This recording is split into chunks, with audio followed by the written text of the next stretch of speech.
పెట్టుబడులకు తెలంగాణ స్వర్గధామమన్నారు మంత్రి కేటీఆర్. రాష్ట్రంలో డైఫూ సంస్థ పెట్టుబడులు పెట్టడాన్ని స్వాగతించారు. హైదరాబాద్ లో మంత్రి కేటీఆర్ సంస్థ ప్రతినిధుల సమక్షంలో ఎంఓయూ కుదిరింది. ఆటోమేటిక్ స్టోరేజ్ సిస్టమ్స్, కన్వేయర్లు, ఆటోమేటిక్ స్టార్టర్స్ ను డైఫూ సంస్థ తయారు చేయనుంది.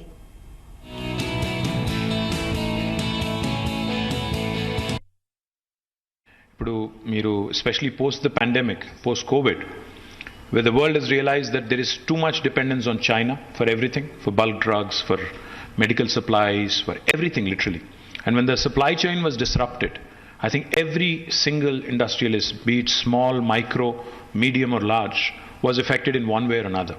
So the world has started really thinking about this excessive reliance and excessive dependence on China. You talk to the biggest players, the Fortune 500 companies or even the smallest of players, they all tell me the same thing.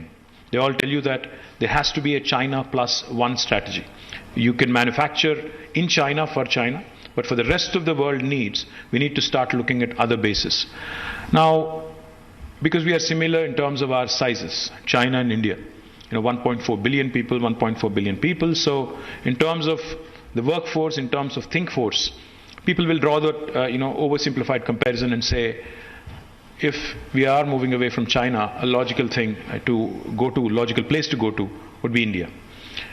But when a lot of overseas investors, be it Japanese or Americans or Europeans, they ask me, if China is able to do a few things in a certain way, why can't India do it? I only tell them one thing.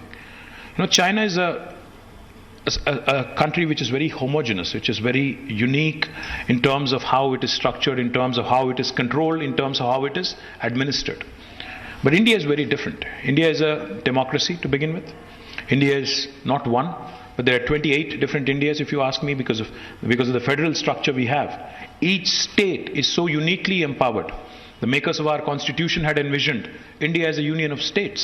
So therefore each state, and especially the gateway that you choose to enter India through, will determine your impression of India, will determine how easy you find doing business in India. That's the general